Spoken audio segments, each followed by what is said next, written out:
예, 저는 한국경제연구원 연구위원으로 있습니다. 저희 한국의 기업 관련 연구를 하고요. 우리 기업을 이제 국제적으로 비교를 하다 보니까, 제 목소리 잘 들리세요? 예. 중국 기업 쪽, 중국 경제도 동시에 연구를 하고 있습니다. 그래서 여러분들을 비롯해서 중국 경제, 중국의 소위 사회주의 시장 경제라고 하는 것을 주로 강의를 많이 맡고 있습니다. 오늘 제가 여러분들께 보여드릴 자료도 주로 이 대학원 강의를 하는데, 여러분들에게는 그 중에 이제 좀 요약된 것을 가지고 약 1시간 반에 걸쳐서 말씀을 드릴까 이렇게 생각을 합니다. 이 시장경제 교육을 하는데 왜 중국의 사회주의 시장경제 교육을 하느냐, 사실 이런 의문을 가지실 수가 있는데, 실제로 시장경제라고 하는 것의 고귀함은 우리가 모르고 지나는 것이 많습니다. 우리가 정작 시장경제의 그 장점을 누리고 있으면서도 진정 우리가 그걸 모르고 있는 부분들이 많은데, 이것을 바로 우리의 이 고귀한 것을 우리가 모르고 지내는 이것을 중국에서는 도입을 해서 불과 20년이 안 되는 기간 내에 중국이 세계 2위의 경제권으로 이렇게 도약한 이런 사례를 통해서 우리 자본주의 시장경제의 고귀함이 어떤 것일까, 이런 것들을 제가 여러분들한테 설명을 드리는데 오늘 강의의 목적이 있다 이렇게 생각을 합니다. 우선 여러분들 그 경찰 쪽에서 오신 분들한테는 오늘 제가 두 번째 강의가 됩니다. 원래 이 관자가 붙은 이런 그 분들을 제가 접해보면은 상당히 좀 경직되어 있다 하는 이런 느낌을 제가 많이 받는데요. 오늘은 지난번보다 훨씬 더 조금 젊으신 분들이 많아서 그런 느낌은 제가 없습니다. 사실 저는 어릴 때 경찰 이러면은 울다가도 그친 그런 세대이기 때문에 상당히 어려움이 있을 것으로 이렇게 생각이 됐습니다만은, 제가 오늘 보니까 기우다 이런 느낌이 들고요. 여러분들 경찰 하면 앞에 뭐가 붙어야 되나요? 앞에 뭐가 붙어야 적당한 수식어가 될까요? 민주. 오늘 시장경제가 아니니까 시장경제 파수꾼 경찰 이렇게 이제 붙었으면 좋겠는데, 제 친구 중에 여러분들하고 아마 동년배 내지는 여러분들 선배 기수되는 경찰관이 한 분 있습니다. 연말에 망연회 하면 항상 소개할 때 누구누구입니다. 직업은 매 맞는 경찰입니다. 이렇게 얘기하는 사람이 하나 있어요. 그 정도로 사실 우리 사회에 있어서 경찰이라고 하는 것이 사회적인 역할에 비해서는 굉장히 제대로 대접을 못 받고 있다, 저는 그렇게 생각을 하고 있습니다. 특히 시장경제가 제대로 작동하기 위해서는 뭔가 하나의 시스템이 좀 잘 지켜질 이런 필요가 있는데, 세계 어느 나라를 보더라도 공권력이 우리나라처럼 이렇게 무시되는 이런 지역은 저는 못 본 것 같습니다. 그런 면에서는 여러분들의 노고에 대해서 저는 굉장히 존경을 표하는 그런 바입니다. 오늘 강의를 시작을 하도록 하겠습니다. 오늘 제가 여러분들과 살펴볼 내용은 중국의 사회주의 시장경제다.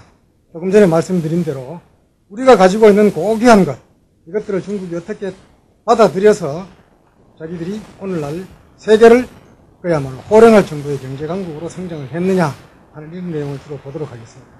물론 제가 중간에 얼마 전에 중국은 신중국 60년이라고 하는 이런 계기를 맞아서 성대한 퍼레이드를 벌린 적이 있습니다. 여러분이 단편적으로 보셨겠지만은 중간에 제가 그 자료를 간단하게 좀 설명을 드리면서 오늘날 중국이 과연 이 서방 세계에 대해서 무엇을 던지고 있느냐, 시장경제를 받아들여서 사회주의 시장경제를 완성을 하면서 서방 세계에 무엇을 던져드리고 있느냐 하는 이런 것들에 대해서 여러분들이 경각심을 한번 일으키고, 또 그걸 통해서 우리의 시장경제의 고귀함이 무엇인지 이런 것들도 한번 이해를 해보는 이런 시간이 되었으면 좋겠다 하는 그런 말씀을 드리면서 오늘 수업을 시작을 하도록 하겠습니다. 여러분들이 지금 보고 계신 것은 우주 바깥에서 중국 대륙을 바라보고 있습니다. 중국 대륙을 바라보고 계신데, 중국 땅이 어떻게 생겼나요? 중국 땅 여러분들 보시기에 어떻게 생겼습니까? 예? 크게 보이고 큰 거는 지극히 당연합니다. 무슨 모양처럼 생겼나요? 우리는 한반도를 보면서 뭐라고 얘기를 하죠?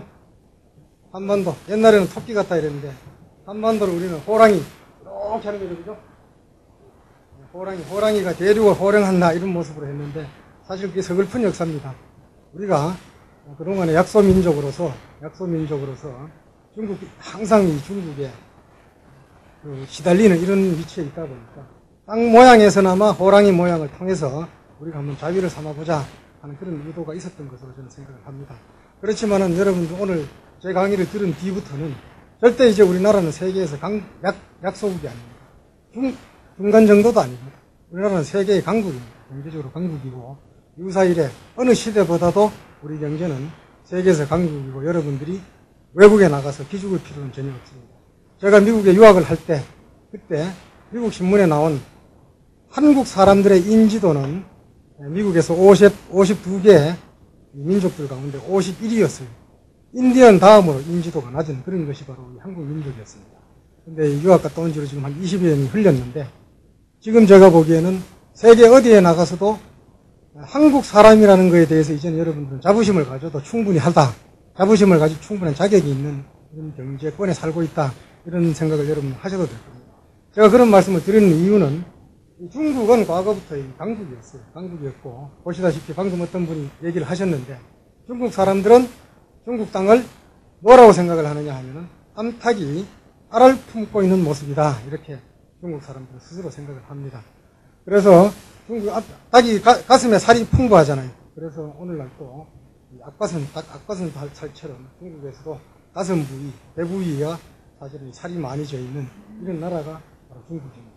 그런데 제가 여기서 말씀을 드리려고 하는 내용은 오늘날 강국이라고 하는 저런 중국의 저런 경계선이 도대체 누구에 의해서 확정이 되었느냐 이거를 여러분들이 먼저 이해를 하실 필요가 있어요. 중국 사람들은 중국의 역사를 그동안에 한족의 역사였다 이렇게 얘기를 많이 했어요.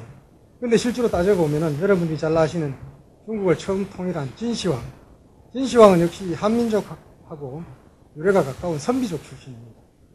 가장 먼저 철기 문화를 만든 사람들이에요. 중국 황실에서 호위병 노릇을 하다가 세력이 커져서 서방으로 쫓겨갔다가 나중에 중국을 통일을 했습니다. 그래서 저 발레만 쪽에 가면은 진황도라고 있어요. 여러분이 잘 아는 그 만리장성의 마지막 부분입니다. 거기가 진황도. 진황이 섬도자가 아니라 진시황이 도달했다가 죽은 지역이다. 그래서 진황따오. 그래서 진황도라는 것이죠. 중국을 처음 통일했던 진시황. 그 다음에 또 가장 가까운 예로 또 뭐가 있을까요? 몽고가 있죠. 몽고는 정말 이 인류의 역사상 가장 위대한 민족이라고 해도 지나치지가 않아요. 징기스칸이 불과 18만 명이라고 하는 병사를 통해서 세계를 거의 지배를 당했습니다. 한국뿐만 아니라 남쪽으로 중국, 심지어 자바 지역, 아랍, 그 다음 유럽까지도 나갔죠. 그런데 유럽까지 더 이상, 거기까지 유럽에서 중간에 그만둔 이유는 뭐냐? 거기서는 도대체 뺏어올 것이 없었어요. 유럽 땅에서는 승리를 해도 뺏어올 것이 없었다. 아라비아에서는 많이 뺏어왔지만. 오늘날 여러분들이 우리가 본의 아니게 그 서양 사람들한테 기가 죽고 살지만 사실은 이 산업혁명이 이루어지기 전까지 유럽의 소득이라고 하는 것은 그리스 로마 시대 이후로 증가된 적이 없는 아주 미개한 지역이었어요. 이 동양사회에서 달을 보고 달력을 만들 때 그 사람들은 동굴에서 사람을 잡아먹는 이런 사람들이었어요. 그런데 이 사람들이 산업혁명의 성공을 함으로 인해 가지고 오늘날 경제강국으로 성장을 했고 세계에서 선민의식을 가지고 살아가고 있다는 거예요. 그런데 방금 말씀드렸듯이 몽고족이라고 하는 것이 중국을 저렇게 유럽을 지배를 하고 중국의 경계선을 그었어요. 그 다음에 명나라로 넘어갔다 어느 나라가 다시 중국을 통일을 했죠? 네, 청나라입니다. 청나라의 시조는 황태극이라고 합니다. 황태극. 중국말로 황태극의 별명이 뭐냐? 애신강나예요. 애신강나. 신라를 사랑하고 신라를 항상 각성하고 있다. 이건 무슨 소리입니까? 왜 청나라 사람이 애신강나, 신라를 그렇게 애절하게 생각을 했을까요? 중국 사서에도 한 서너 군데 나옵니다. 청나라 황실의 시조는 신라에서 왔다. 바로 신라가 망하고 그 유민이 만주 지역으로 들어가서 그 리더가 되고 나중에 청나라가 된 겁니다. 그 청나라가 사실은 오늘날 여러한 국경을 형성을 했다는 겁니다. 그런 국경을 형성한 것뿐만 아니라 청나라는 3대 강건 시대가 있습니다. 3대 강건 시대. 그게 누구냐 하면은 강희, 옹정, 걸륭 시대입니다. 강희, 옹정, 걸륭 시대인데 제가 이 말씀을 왜 드리느냐 하면 중국이 왜 사회주의 체제를 채택할 수밖에 없었느냐 하는 그 근거를 제가 말씀을 드리는 겁니다. 강희, 옹정, 걸륭 때 중국이 그야말로 전성시대였어요. 차를 많이 수출을 하고 도자기를 많이 수출을 했어요. 그래서 오늘날 중국처럼 세계에서 가장 외환보유고가 많은 나라가 바로 그때 당시에 청나라였어요. 오늘날 미국처럼 재정적자, 무역적자, 가계적자를 보고 있는 나라가 그때 당시 어떤 나라였느냐 하면 바로 영국이었습니다. 그래서 영국은 산업혁명에 성공을 해서 식민지를 개척을 했지만은 그때 당시에 중국과는 교역을 하면서 그렇게 많은 무역 적자를 보고 있었다. 그래서 생각해낸 것이 바로 무엇이냐? 인도 북부에 있는 아편을 중국에 들여밀기 시작을 한 거예요. 그렇게 해서 생긴 것이 바로 무엇이죠? 아편 전쟁입니다. 아편 전쟁이 생기기 전에 중국에는 명제상이 있었어요. 명제상. 갑자기 생각이 안 나는 명제상이 있었는데 중국 조정에 그 아편을 금지를 린저시라고 하는 그 명제상이 있었어요. 포대를 쌓아서 국방을 튼튼히 하고 아편을 몰수를 내서 태우고 이렇게 했어요. 그러니까 영국에서는 중국 황실에 뇌물을 줘서 이 사람을 귀양을 보내고 그리고 계속 침탈을 하면서 아편 전쟁을 일으키고 그 다음에 몇 년 전에 우리 돌려받았죠. 중국이 홍콩을 100년 동안 조차를 하게 되죠. 그렇게 하면서 중국의 은을 빼어내 가기 시작을 하는 겁니다. 물론 그 뒤에도 여러 차례의 침탈 과정을 거쳐서 중국 사람들은 소위 서방 제국주의에 시달리기 시작을 하는 거예요. 서방 제국주의. 그래서 나중에는 8개 연합군한테 국경이 함락이 되죠. 국경이 함락이 돼요. 남경조약 때 남경조약의 아편 전쟁의 짐으로 인해서 중국이 전쟁 배상금을 지불한 것이 그때 당시 재정 수입의 한 절반 정도가 돼요. 국경을 침탈을 하면서 중국 황실의 보고인 뭐가 파괴가 됩니까? 원명원이라고 파괴가 돼요. 중국 사람들은 원명원을 아직도 파괴된 그 모습 그대로 두고 있어요. 왜냐? 역사로부터 그것을 배우자 하는 이런 경각심을 일으키기 위해서 복원을 안 하고 있어요. 그때 당시 중국 황실에 그 별장으로 했었으면 사실은 강용정, 걸륭이 거기에서 오히려 더 많이 진무할 정도로 중국 보물의 진수가 바로 원명원이었어요. 그래서 그거를 철저하게 파괴해서 국경을 함락시킵니다. 그래서 빅토르 위고 같은 경우는 세계의 어느 한 구석에 하느님이 숨겨놓은 보물이 있었다. 그 보물에 어느 날 2명의 강도가 들어와서 훔쳐갈 건 다 훔쳐가고 들고 갈 수 있는 것은 다 들고 가고 들고 갈 수 없는 것은 깨뜨리고 깨뜨릴 수 없는 것은 태우고 갔다 하는 이런 얘기를 하고 있어요. 그것이 바로 그때 중국 사람들이 당한 바로 치욕의 역사입니다. 그것이 바로 중국이 이 서구 열강 제국주의에 당해온 그러한 역사다 하는 겁니다. 그 뒤에 또 어떤 일이 생기죠? 청일전쟁을 하죠. 그때 당시 일본은 얼마 전에 우리 안중근 의사 얘기를 많이 했습니다만은 안중근 의사가 죽인 이토 히로부미와 미홍장이 청일전쟁에서 시모노세키 조약을 체결을 해요. 그러면서 전쟁 배상금을 또 뺏어갑니다. 그때 일본은 얼마나 뺏어갔느냐? 일본 재정 수입의 4년치를 뺏어갔어요. 일본 재정 수입의 오늘날 우리 재정 수입의 4년치를 청일전쟁에서 승리하고 뺏어갑니다. 그래서 이것이 일본의 근대화에 필요한 바로 자금 공급원이 됐다는 것은 알만한 사람은 다 알고 있습니다. 그렇게 해서 중국이 또 빼앗기게 됩니다. 중국 정부는 이처럼 제국주의에 시달리면서 모든 것들을 빼앗기게 돼요. 그러니까 중국은 바로 제국주의는 어떻게 해야 될까요? 철저하게 자기들이 모방할 수 없는 일거다. 그러면서 그때 당시에 어떤 일이 생기느냐 하면은 그때 당시에 자본주의라고 하는 건 참 못된 자본주의였어요. 아주 못된 자본주의였어요. 그래서 영국식 자본주의가 영국에서 꽃을 피고 있을 때 그 모습을 바라본 칼 마르크스는 저러한 자본주의라고 하는 것은 자체 모순에 의해서 망할 수밖에 없다. 이것이 뭐죠? 자본주의 몰락론이죠. 저런 거는 자체 모순에 의해서 망할 수밖에 없다는 거예요.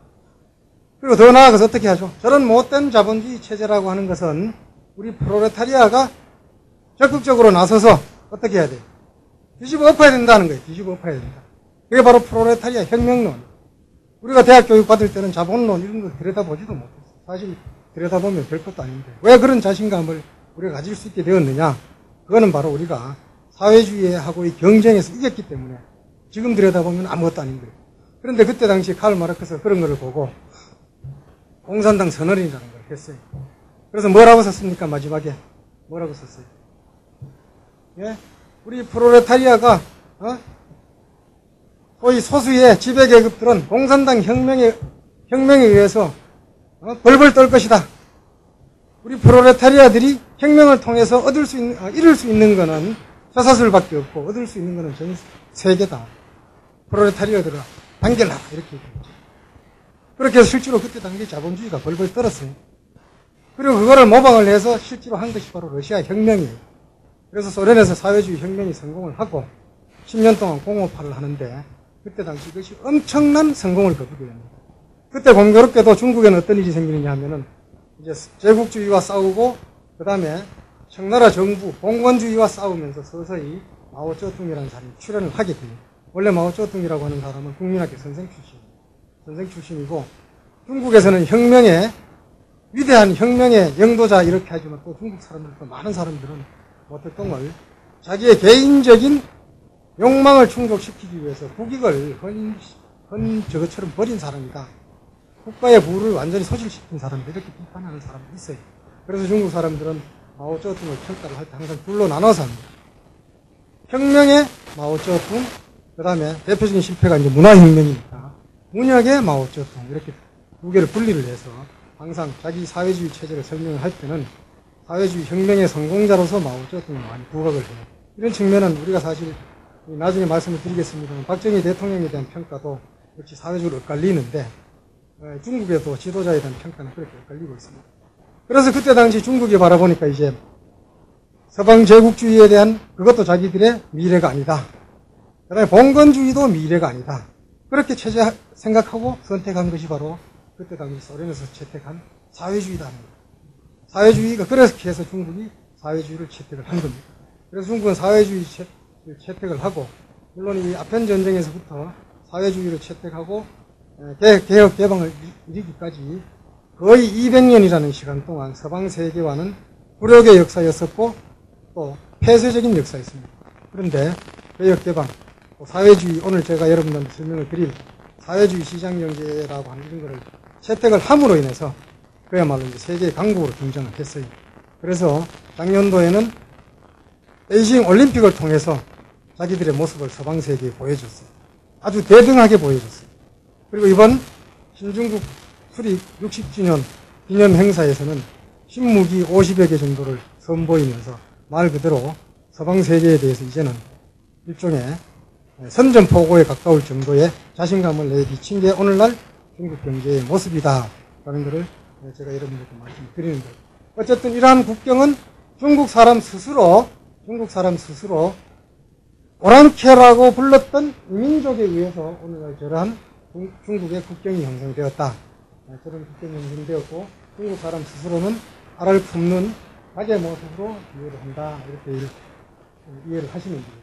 한국은 과거 호랑이 모양이다 이러지만 조금 전에 얘기를 드렸던 당희 같은 경우, 당희 황제 같은 경우는 자기의 권력이 미치는 지역에서 인재를 모집하기로 했어요. 그래서 조선에서도 조선에 이런 인재가 있습니다라고 올렸더니 당희가 뭐라고 했어요? 너희 조선 땅은 야불백리, 들판이 길어야 백리가 안 되고 야불백리, 강까지 합쳐야 지앙뿌 티엔리를 해서 강까지 합쳐야 천리가 안 되는 나라다. 그런 나라에 무슨 인재가 있느냐라고 이런 얘기를 했을 정도로 한국은 사실상 굉장히 약소국이었어요. 그렇지만은 우리는 해방 이후에 경제 성장 과정을 통해서 유사이래로 어떤 때보다도 중국에 더 큰 소리를 칠 수 있었고 또 큰 소리를 칠 수 있는 그런 경제적인 여건을 가진 나라로 성장을 한 것이 바로 오늘날 우리 모습이다. 그런 거에 대비해서 중국 경제를 도와주셨으면 좋겠다 하는 이런 말씀을 드리고 또 제가 마지막 슬라이드에서 설명을 드리겠습니다만 중국이 과연 앞으로 어떻게 나갈 거냐 이런 걸 짐작할 수 있는 중국의 사자성어를 통해서 우리한테 하나의 경각심을 줄 수 있는 이런 내용에 대해서 여러분들과 같이 한번 살펴볼까 이렇게 생각을 해요. 오늘 제가 여러분들께 설명을 드릴 내용은 신중국 60년 많은 성과가 있었지만 사실은 개혁개방 이후 개혁개방은 78년에 이루어졌고 사회주의 시장경제가 공식화된 것은 사실은 92년 3년도에 그 기간 동안에 어떤 성과가 이루어졌느냐 하는 것들을 살펴보고 중국식 사회주의의 핵심 내용이 무엇인가 이런 걸 한번 살펴볼까요. 그 다음에 이 사회주의 시장경제를 통해서 중국이 어떻게 성과를 이루었느냐 이런 것들을 한번 살펴볼 생각입니다. 그 다음에는 한국과 중국이 성장하면서 한국과 해외 시장에서 이제 경쟁을 하게 됩니다. 수출 시장을 놓고 경쟁을 하게 되고 기업끼리 서로 이제 부딪히게 되는 이런 현상이 생기게 돼요. 그래서 그런 측면에서 몇 가지를 살펴볼까 이렇게 생각합니다. 그러면 우리는 도대체 어떻게 해야 앞으로 먹고 살 것이냐? 여러분들의 자제들은 도대체 앞으로 어떻게 해야 이 나라를 지금까지 끌어온 것만큼 잘 끌어갈 수 있을까 하는 이런 내용에 대한 하나의 시사점이랄까 이런 것들을 주제를 한번 살펴볼까 이렇게 생각합니다. 그러면 우선 신중국 60년의 성과를 한번 보도록 하겠습니다. 원래는 조금 전에 말씀드린 대로 중국이 모택동이 중국을 사회주의 혁명을 성공을 시키고 신중국이라고 하는 것, 사실은 중화인민공화국이에요. 중화인민공화국인데 중국은 신중국이라는 말을 쓰기를 더 좋아하는 것 같아요. 일반 사람들은 중화인민공화국이라기보다는 신중국이다 이렇게 많이 쓰는데, 그래서 신중국. 이 기간 동안은 여러 면에서 많은 변화가 생겼다. 49년도에는 완전한 계획경제예요. 소련을 모방을 했기 때문에 계획경제. 그리고 그때 당시에는 사회경제체제로서는 사회주의만한 것이 없었다 이렇게 판단을 해요. 물론 여러분들이 우리가 오늘날 입장에서 보면은 사회주의와 자본주의의 경쟁에서 자본주의가 쾌호성을 거뒀어요. 그런데 제가 공부할 당시만 해도 사실은 사회주의에 대해서 자본주의가 굉장히 약한 점이 많았어요. 왜 그랬을까? 저쪽에도 굉장히 우리가 알기로는 무슨 머리에 뿔난 사람들이 사는 세상, 발톱이 있는 사람이 사는 세상으로 알고 있었지만 사실은 저쪽에도 지구 인구의 반 정도는 사회주의 체제 하에서 잘 먹고 잘 살았다는 얘기예요. 제가 대학 공부할 때까지만 해도 북한의 GDP가 남한보다 높았어요. 박 대통령이 그때 당시 굉장히 긴장한 이유가 69년인가 8년도에 김신조가 넘어왔죠. 그때 북한이 인당 GDP, 전체 GDP에서 북한이 더 높았어요. 제3세계에서 북한이 경제성장 모델로 제3세계 국가들이 그거를 모방을 찾아가는 나라가 바로 북한이었어요. 그래서 그 당시에는 사회주의가 그 정도로 방점이 있을 수도 있는 이런 체제였다는 거예요. 그래서 신중국 설립 이후에는 중국에서는 완전히 중앙집권적인 계획경제를 하게 돼요. 그 다음 57년에서 66년까지는 전면적인 사회주의 건설이다. 이렇게 해서 대표적으로 대약진운동이다라고 하는 것을 시작을 하게 돼요. 말이 대약진운동, 북한의 천리마운동, 남한의 새마을운동이 있듯이 중국에서 저런 대약진운동을 해서 성공을 한 것이 아니라 대실패를 하게 돼요. 그래서 그때 당시 아마 중국 인구가 제 기억으로는 5억 내지 6억 정도 되었을 거예요. 그 인구 가운데 약 3천만 명 정도가 대약진 운동의 와중에 굶어 죽었어요. 오늘날 여러분들 북한 주민들이 중국으로 가서 중국 주민들한테 많은 대우를 받아요. 그 이유가 궁금하잖아요. 그죠? 내가 물어보니까 저때 당시에 중국 사람들이 워낙 굶주릴 때 북한과의 이 국경 지역에 있는 중국 사람들이 많은 도움을 받았어요. 그래서 그때 그거를 생각해서 요즘 북한 주민들이 중국으로 많이 탈출을 해도 굉장히 잘해준다는 그런 얘기를 들은 바가 있어요. 어쨌든 대약진 운동을 하면서는 굉장히 많은 실패가 있었다. 나중에 내가 도표로 한번 말씀드릴게요. 그 이후에 이제 주울레 같은 사람, 주울레도 사실 나중에 얘기할 등소평가 유학생 동기예요. 거기에서 4대 현대화 목표 이런 것을 통해서 나름대로는 노력을 하게 돼요. 어쨌든 대약진 운동 동안은 여러 가지 노력을 했지만은 굉장히 실패를 많이 한다. 그 중에 대표적인 게 삼선공업이다. 이래서 아까 얘기했듯이 제국주의에 침략에 대항을 해야 되니까 해안선에 1차적인 공업지대를 형성을 하고, 그것이 무너질 경우에 대비해서 중부 지역에 공업벨트를 형성을 하고, 그것이 무너질 때에 대비해서 서부 지역에 공업벨트를 형성을 했어요. 효율성보다는 생존을 더 중요시하는 그런 공업화 정책을 편 것들이 바로 대약진 운동입니다. 그렇게 쭉 올라오다가 이제 마오쩌둥이 권력의 전면에 나서기 전에 문화대혁명이라는 것이 일어나요. 우리가 말 그대로 문화대혁명 이러면은 사상개조 운동으로 알고 있어요. 근데 정작 중국에서는 사상개조 운동이 아니라 모택동이 자기의 정적을 제거하기 위한 운동으로 변모가 돼요. 그래서 홍위병들한테 너들 돌아가서 늙은 놈들 죽여라. 과거에 유습은 다 없애버려라. 과거에 봉건주의 잔재들은 없애버려라. 그래서 문화적 유적들이 굉장히 많이 파괴가 돼요. 그걸 활용한 것이 바로 모택동이다. 어쨌든 이 그러니까 마오쩌둥 하에서는 대약진운동 문화대혁명이라는 것을 통해서 사회주의가 꽃을 피운 것이 아니라 대실패를 겪게 되는 이런 과정을 거치게 됩니다. 이러면서 이런 것들은 이제 여러분들이 그때 당시에 대약진운동을 선전을 하는 좀 봤어요. 나중에 제가 말씀드릴게요. 왜 이런 것들이 나올 수밖에 없어요. 이거는 여러분들이 대약진운동 때 그 사람들의 모습이에요. 이거 대약진 운동 때 어떤 사람이 계산을 해봤어요. 참새가 하루에 먹는 쌀 양을 계산을 해보니까 한 도시에 있는 참새 마리수와 쌀 이거를 계산을 해보니까 어떤 일이 생겼느냐 하면 참새만 다 잡아도 우리 주민들이 굶주릴 것 같지 않더라. 이런 거 단순한 계산을 했어요. 그래서 전국적으로 걸쳐서 이 새를 잡았어요. 새를 중국 사람은 어떻게 잡았게요? 예? 온 주민들이 나와서 꽹과리를 쳐요. 꽹과리를 치면 새가 한번 날아가서 두 번째 날아가면 힘이 빠지잖아요. 그냥 주워 담으면 돼. 그렇게 해서 잡은 게 이 참새를. 그런데 재밌는 거는 참새를 잡으니까 참새가 사실 쌀도 많이 먹지만 대충을 많이 먹거든요. 그 다음 해에 더 흉년이 들고 더 많이 굶어 죽었어요. 이런 우스꽝스러운 것이 바로 대약진 운동의 한 일면이에요. 그것이 막말로 사람이라기보다는 짐승에 불과한 이런 운동이 이때 당시에 보여진 모습이에요.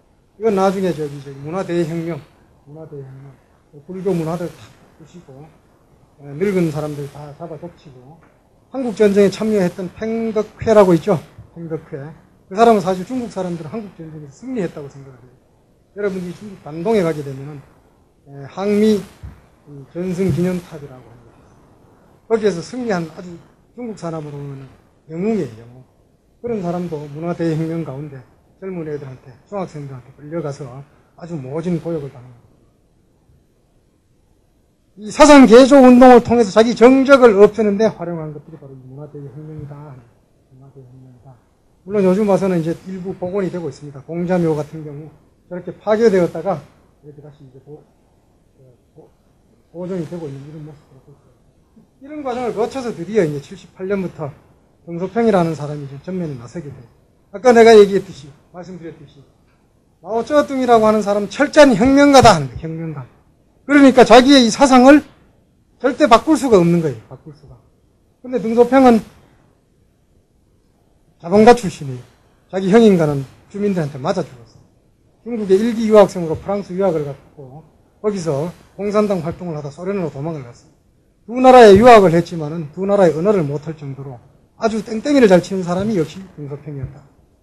그거는 뭐를 제가 말씀을 드리려고 하느냐 하면, 이 사람의 사고방식이 무엇에 하나에 얽매이지 않고 굉장히 유연했다 하는 거예요.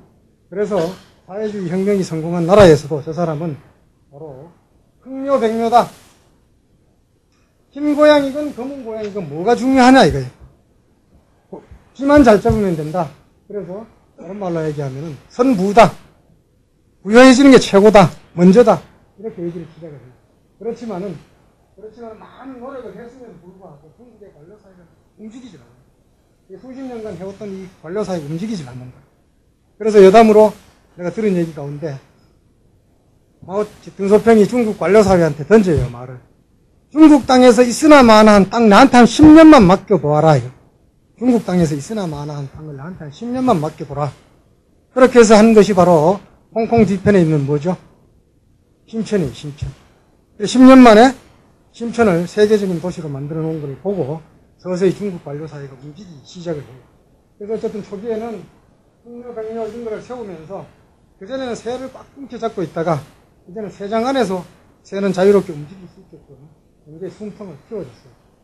그래도 역시 잘 안 되더라 하는 거예요. 경제에 무슨 특화 지역이라는 걸 만들어 놓고 외국 사람 보고 들어오라 이러면서 기본적인 생각은 뭐냐면 자본주의의 퇴폐적인 문화가 중국 인민을 오염시켜서는 안 된다 이래서 도시에서 멀리 떨어진 곳에다 만들어 놨어요. 그러니까 어떻게 했어요? 안 들어오잖아요. 그러다가 언제부터 드디어 들어오기 시작을 하느냐 하면은 바로 78년도에 개혁 개방을 했지만은 90년 10여 년 지난 이후에 사회주의 시장경제라고 하는 것을 하면서 비로소 들어오기 시작을 해요. 그런 모습들을 여러분이 이제 보게 돼요. 이거는 등소평이 개혁 개방만이 살 길이다 이렇게 해서 아무리 떠들고 다녀도 도저히 말이 먹히지가 않아요. 그래서 권력 현장에서 멀어져 있을 때 홍콩을 방문을 해서 남성 강의하라고 남쪽으로 돌아다니면서 강의를 한 거예요. 우리는 먹고 살 길이 이거밖에 없다. 그렇게 강의를 하는 모습들이 이 개혁 개방 이후 사회 이후에도 역시 이런 여러 가지 유여곡절을 겪게 돼요. 천안문 사태라는 이런 유여곡절을 겪으면서 어쨌든 중국은 말 그대로 사회주의 시장 경제를 어느 정도 성공적으로 수행을 하면서 드디어 세계에 명함을 내놓을 수 있는, 그야말로 세계에 대해서 이제는 배등하게 어쩌면 세계를 리드할 수 있는 이런 경제적인 지위에 올랐다. 그래서 중국의 공직 통계를 보게 되면은 신중국이 설립된 이후에 얼마나 많은 성과가 이루어졌느냐 나열해 놓은 걸 보시면은 국민경제 체질력과 국력이 강화되었다. 그래서 국제적인 위상이 이제 2, 3위로 올라갔다. 이런 얘기를 많이 하게 됩니다. 그전에는 마오쩌둥 시대에는 인민들이 많이 굶주렸어요. 대약진 운동, 문화대혁명을 통했지만은 많이 굶주렸어요. 그런데 이제는 이게 넘쳐나요. 우리나라 사람만 다이어트에 신경 쓰는 게 아니라 이제 중국의 젊은이들도 다이어트에 신경 써요. 그 다음 경제 구조도 개선이 되고 인프라도 많이 투자가 됐다. 생활 수준도 굉장히 많이 향상이 됐다. 그 다음에 과학기술이라든지 이런 것들이 많이 발전했다. 그리고 경제가 성장을 하다 보니까 이제는 뭐냐면 문화에 대한 욕구도 증대를 하고 위생도 굉장히 중요해지고 이제 환경보호, 체육, 소위 선진국형 이런 문화들이 싹둑이 시작을 한 것이 바로 오늘날 중국의 모습이다 하는 거예요. 이런 것들에 대해서는 추후에 조금 뒤에 다시 한번 자세히 살펴볼 생각입니다. 어쨌든 중국은 신중국 이후 49년 신중국이 설립된 이후에 이렇게 성장을 했다. 이렇게 성장을 했고 그거의 대부분은 어디서 성장을 했느냐 하면은 바로 사회주의 시장 경제를 채택한 이후에 성장을 했다. 방금 뭐라고 하셨어요? 뭐라고 했어요? 동지먼 하오. 동지 여러분 안녕하십니까? 이 소리입니다.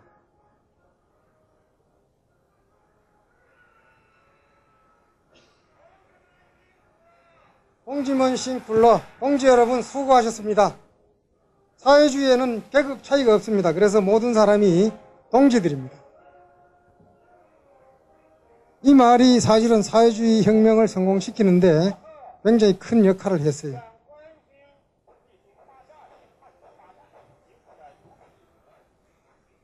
나중에 제가 북한 화면 잠깐 보여드릴 텐데 이 화면과 북한 화면의 차이를 여러분들이 한번 잠깐만 봐주시기를 바랍니다.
다음은 중국의 짝퉁 그림입니다.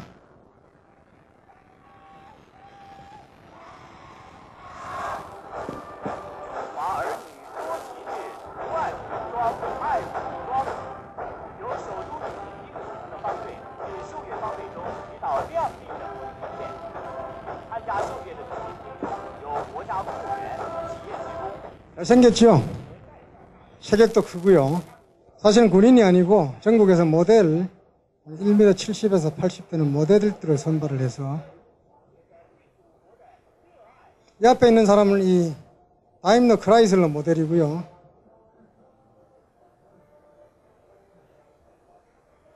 그 다음에는 중국의 무기, 오늘 이 시연된 것들이 80%가 신무기들입니다. 신무기들. 대충 보겠습니다. 이제 보시면은 공중급유기,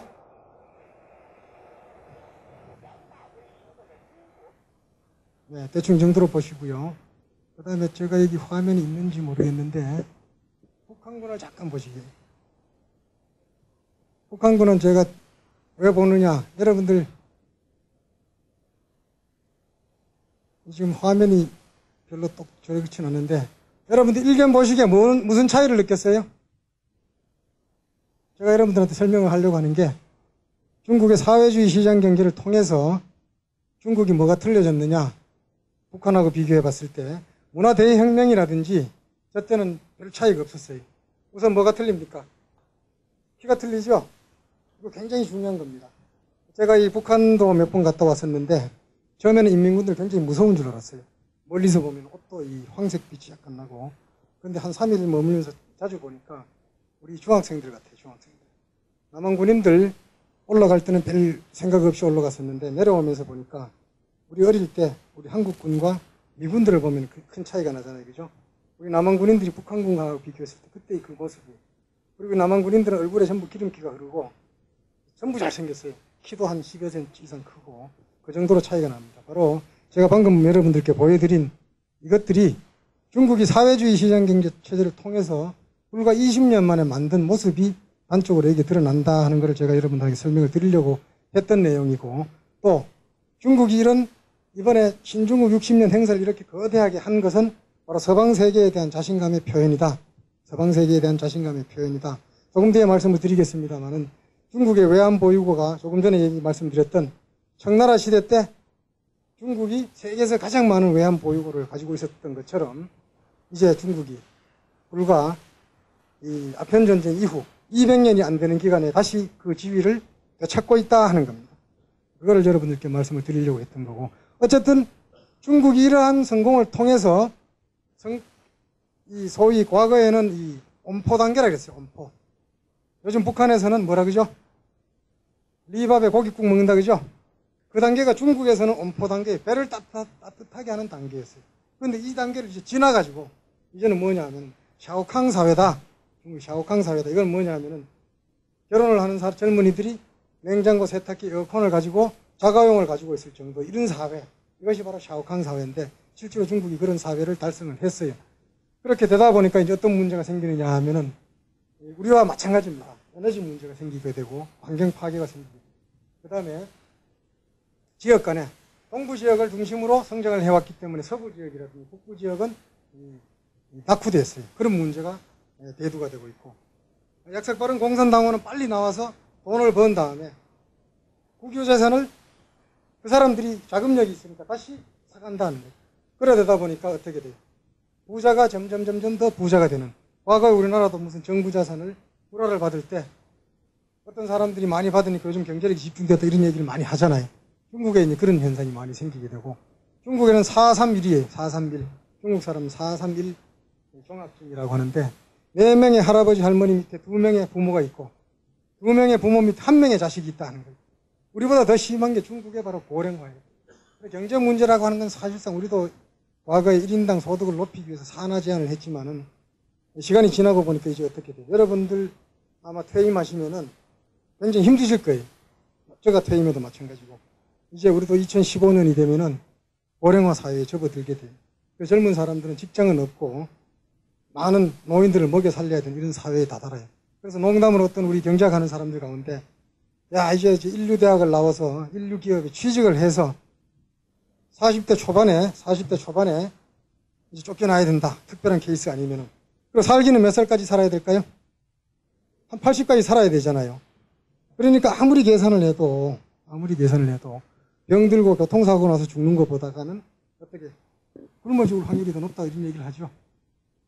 그 정도로 사실 우리는 지금 뭐냐면은 경제성장을 빨리 당겨오면서 그걸 미래로 이렇게 이제 연기를 해놓은 이런 측면이 있어요. 그래서 경제라고 하는 거는 저도 이 경제학을 오랫동안 하다 보니까 절대 공짜라고 하는 건 절대 없어요. 중국 역시 인구를 줄여서 생존을 시키고 보니까 이제는 이제 노령화 문제가 생기고 그 다음에 이제 그동안 중국은 금융 시스템이 약하니까 금융 시스템이 취약하고 사회 보장도 제대로 안 되어 있고 공기업 역시 정부가 가지고 있던 기업 개혁의 지지부진해 이런 문제들을 근본적으로 가지고 있다. 그래서 우리가 가지고 있는 것 거의 비슷한 문제를 지금 가지고 있어요. 에너지 부족 문제. 국제적으로는 한 에너지가 60일치 정도를 가지고 있어야 되는데 중국은 지금 아마 10일치밖에 없어요. 10일이 지나면 올 스톱 되는 거죠. 중국이 4대, 5대 산유국임에도 불구하고 그 정도로 에너지가 모자라고 있어요. 90년대 초만 해도 우리가 중국에 가장 많이 수출하는 게 휘발유였어요. 휘발유. 우리는 석유화학, 석유, 광이니까 만들어서 중국으로 많이 수출하던 것들이 90년대 초에 85년부터 중국은 에너지가 모자라요. 그리고 미국들의 행동을 보면은 중국을 가능하면은 에너지로 공세하는 이런 정책을 펴고 있다는 걸 여러분이 아마 느끼실 거예요. 어쨌든 중국의 에너지 문제는 굉장히 심각한 문제다. 이런 문제가 있음에도 불구하고 아까 얘기를 드렸듯이 중국은 그렇게 성공을 했다. 이렇게 성공한 이유가 뭐냐? 제가 말씀드렸지만 사회주의 시장 경제를 지고 있다. 그 사회주의 시장 경제 체제의 핵심이 뭐냐? 그거는 제가 여러분들 설명을 드릴게요. 딱 네 가지. 우리는 가지고 있으면서도 정작 귀중한 것을 몰랐던 것. 그것들이 바로 사유제를 허용하는 거였다. 사유제를 허용을 했다. 그전에는 생산수단은 전부 공유제였어요. 사회주의의 가장 기본적인 것은 생산수단이 공유제였다. 그런데 이제는 사유를 허용을 하는 것이 바로 사회주의 시장경제의 첫째 모습이다. 우리는 우리 사유제가 얼마나 중요한지를 사실은 누리고 있으면서 잘 몰라요. 두 번째로는 현대적인 기업제도를 만들었다. 이거 역시 사유제가 없이는 불가능한 거예요. 그래서 현대적인 기업제도라고 하는 것은 우리는 지극히 당연한 기업제도이지만은 이 주식회사제도. 주식이라는 것은 사유자산이 허용이 돼야만 가능한 거예요. 그래서 현대적인 기업제도를 만들었다. 그래서 많은 국유기업들을 주식회사로 만들고 있어요. 지금도 만들고 있고 앞으로도 계속 만들 거예요. 그 다음에는 중국에서는 모든 것이 중앙에서 지시하는 대로 따라서 했어요. 그러니까 상품 시장도 없었어요. 배급해주는 거 쓰면 됐어요. 그 다음에 생산재, 이거 정부가 다 공급을 해줬어요. 그 다음에 금융시장, 은행이 있긴 있어도 이거는 뭐냐면 정부의 돈이 그냥 흘러 들어가는 하나의 정부 부채에 불과했어요. 기술시장, 기술 내가 개발하면은 너 노력 영웅이다. 이런 칭호만 하나 줬지. 이 기술이 거래되는 이런 시장이 없었어요. 더군다나 노동시장, 내가 그 노동력을 팔 수 있는 시장이 없었다는 거예요. 정부에서 너 어디 가서 일해라. 이렇게 얘기를 하면은 거기 가서 일만 하면 되는 이런 사회가 바로 사회주의였었는데, 이제는 상품시장, 생산요소시장, 노동시장, 금융시장, 기술시장, 그동안 없던 시장을 중국에서 이제 만들었다 하는 거예요. 그것이 바로 중국이 사회주의 시장 경제의 세 번째 요소가 돼요. 그러면 이렇게 하면서 이제 정부가 개입하는 것은 우리처럼 산업에 대해서는 산업정책, 커다란 거시 부분에 대해서는 거시정책을 통해서 정부가 간접적으로 규율을 하겠다 하는 게 93년 이후에 시작된 사회주의 시장경제체제의 모습이다. 물론 아직 이것이 완성되진 않았고 최근에 보면은 새로운 노동법이 통과된다든지 독과점 금지법이 통과된다든지 이런 과정을 통해서 점차 자본주의 시장화를 해가고 있어요. 이 비슷한 무렵에 중국과 비슷한 무렵에 동구 역시 시장경제화를 추구를 했어요. 그런데 동구는 급격하게 하고 중국은 굉장히 완만하게 했어요. 그런데 중국은 성공하고 동구는 급격하게 해서 오히려 실패한 이런 사례가 많아요. 그래서 어떤 사람들은 사회를 개혁을 시키기 위해서는 반대 세력이 정신을 차리기 전에 해치워야 된다 이렇게 얘기하는 사람이 있는데, 역사적으로 보면은 그런 개혁이 굉장히 실패한 것들이 더 많아요. 중국 역시 사회주의에서 자본주의로 바꾸는 이런 개혁 과정을 거칠 때 완만하게 해서 성공한 이런 대표적인 케이스에 속한다 이렇게 이해를 해주시면 됩니다. 이러한 사회주의 시장경제, 다시 한번 말씀을 드리면은 우리는 항상 누리고 있고 귀중함을 모르는 이런 네 가지 요소를 중국은 도입을 해서 불과 20년 만에 오늘날 중국을 만들었다 이렇게 이해를 하시면 됩니다. 그러면은 나중에 몇 가지 대표적인 두 가지 설명을 해드리겠습니다. 중국의 국유기업, 현대적인 기업이 없을 때 중국의 국유기업은 어떻게 했느냐? 우리 기업들처럼 기업이 생산 역할도 해요. 그런 생산 단위로서의 역할도 했었다. 그런데 저기 보시면은 여러 정부에서 시키는 대로만 하면 되는 이런 생산 단위였다는 거예요. 그런데 중국 기업은 두 번째 특징을 또 가지고 있어요. 저기에 소속된 근로자들은 그 기업에서 바로 생활한다. 먹고 자고 자식을 낳고 교육을 시키는 이런 생활 단위로서의 역할을 했다는 거예요. 생활 단위로서의 역할을 했다는 거예요. 세 번째로는 이 내부에는 또 뭐가 들어와 있냐면은 바로 당 조직이 들어와 있어요. 여러분들 잘 아실, 경찰에 계신 분들이라서 잘 아실 거예요. 우리나라도 과거 6.25 이후에 이 빨치산들이 상위의 지령이 말단 세포까지 얼마나 빨리 전달되는가 여러분들이 아마 잘 아실 거예요. 그게 바로 뭐냐면 사회주의 하나의 특징인 것 같아요. 그래서 기업 내에도 저런 조직들이 들어가서 상부에서 지시하는 내용이 그야말로 신속하게 전달되는 이런 세 가지 역할을 중국의 국유기업이 했었다 하는 거예요. 그런데 국유기업 개혁이라고 하는 것은 뭐냐 하면은 바로 이 생활 단위와 행정 정치 단위를 기업에서 분리하는 과정이다. 이렇게 이해를 해 주시면 돼요. 여러분들 혹시 중국말 아시죠? 중국 사람들 인사를 어떻게 해요? 인사. 니하오 이러죠? 아까 우리 동지문 하오 이렇게. 우리처럼 또 저런 말을 많이 써요. 식사하셨습니까? 중국말 어떻게 해요? 네, 빨리 한번 해보실까요? 큰 소리로 빨리. 네. 니, 추, 팔러, 마인데. 빠는 백반 그럴 때 반자. 추는 이제 먹는다. 러는 과거, 마는 의문사예요. 빨리 하면은 이제 니 욕이 되죠. 한국 사람들 많이 욕을 많이 해요. 그래서 앞에 따꺼, 김 따꺼, 이 따꺼, 배 따꺼 이렇게 불러요. 조영필 씨와 안성기 씨가 중국에 왔다가 이 중국말을 내가 가르쳐 줬더니 그 다음날 싸우고 있더라. 왜 싸웠어요? 예? 안성기 씨가 조영필 씨 보고 좋다꺼, 니 씨팔로마 이러니까 조영필 씨가 아무리 선배지만은 너도 한번 해봐라 그래서 성기 안 닦어 니 씨팔로마 이랬다는 얘기가 있어요. 조시는 분이 있어서 잠시 내가 농담을 드렸어요. 내가 왜 이 말씀을 드리냐 하면은 중국이 사회주의 체제 하에서 모든 걸 공평하게 생각을 했다고 하지만 내가 방금 말씀드린 당신 밥 식사하셨습니까? 이 인사말 외에 아는 사람한테는 당신 식사하셨습니까? 이렇게 얘기를 하지만은 모르는 사람한테는 당신 어느 단위에서 왔습니까? 이렇게 물어요. 딸이 결혼을 하기 위해서 남자친구를 데리고 오면은 너 어느 단위에서 왔느냐? 사회주의가 공평한 것 같지만은 그렇게 정부의 지시하에서 단위에 소속이 되잖아요. 그렇게 되면 그 단위의 빈부의 격차에 따라서 그 사람의 신분이 결정되는 이런 사회가 사실은 사회주의 시장경제 체제를 채택하기 전에도 있어 왔다 하는 거예요.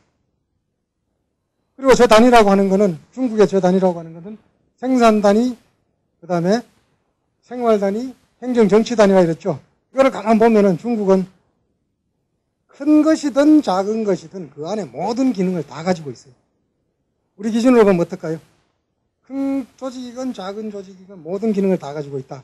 이거 비효율적이죠? 비효율적인데 만약에 우리가 자본주의 사회와 싸운다, 전투를 한다 이러면 어떨까요? 아무리 소규모 조직이라도 고립이 돼도 그 안에 모든 기능을 다 가지고 있잖아요.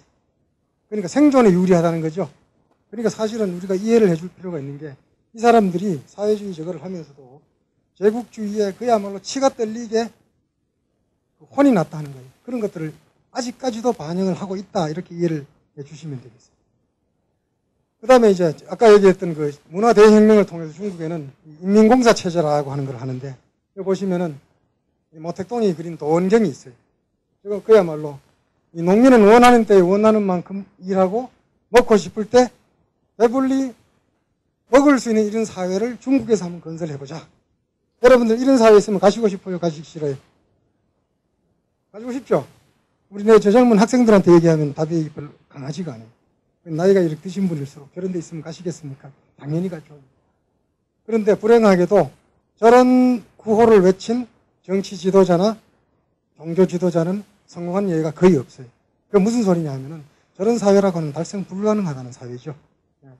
어쨌든 모택동이 인민공사를 만든 것은 바로 저런 사회를 중국에 한번 건설해보자 하는 그런 의미에서 만들었어요. 그래서 이 농촌에는 인민공사라는 걸 만들고 도시는 아까 말하던 그 기업, 국유기업에 이렇게 소속을 시켜서 일을 시켰어요. 뭐 자세한 거는 이런 것들은 더 살펴볼 필요가 없고요. 그 다음에 또 이제 호적을 농촌 호적과 도시 호적으로 나누어 가지고 자기가 호적이 소속된 단위에 들어가게 되면은 거기서 일을 하는 거 다 해결되잖아요. 생산도 하고 먹고 자고 지시도 받을 수가 있잖아요. 그런데 이 사람이 도망을 가면은 어떻게 될까요? 자기 단위를 벗어나게 되면은 그 사람에 대해서 어느 것도 보장해 주는 것이 없죠. 굶어 죽는단 말이에요. 그러니까 호적제도를 농촌과 도시로 나누어서 사람들을 완전히 고정을 시킨 거예요. 그것이 바로 아까 얘기했던 그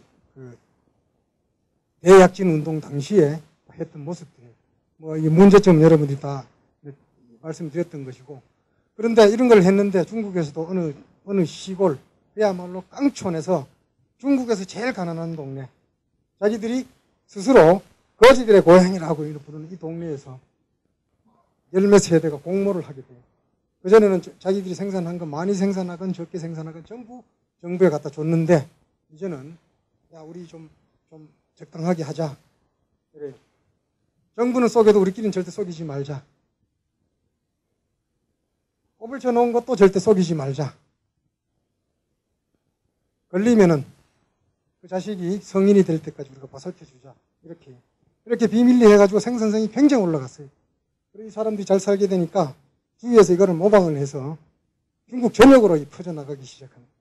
그래서 정부에서 이걸 통제가 불가능해가지고 어쩔 수 없이 이것이 이제 보편적인 현상이 되어버렸어요. 그래서 나온 거 바로 향진 정부라는 것이에요.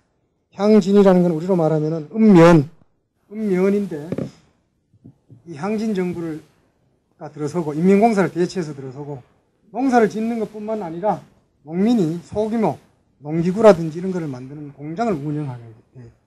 이렇게 되니까 농촌에서도 돈이 쌓이게 되죠. 돈이 쌓이게 되니까 이제 점점 말을 안 듣기 시작을 하는 거예요. 말을 안 듣기 시작. 그래서 인민공사라는 이런 것들이 해체가 되고 정부가 어떻게 할 수가 없는 단계에 다다르게 돼요. 그래서 어떤 사람들은 중국 경제가 성장한 것이 중소편의 덕분이 아니고 어쩔 수 없었다. 저렇게 퍼져나가는 저거를 막을 수가 없어서 그랬다. 이렇게 얘기하는 사람들도 있긴 있어요.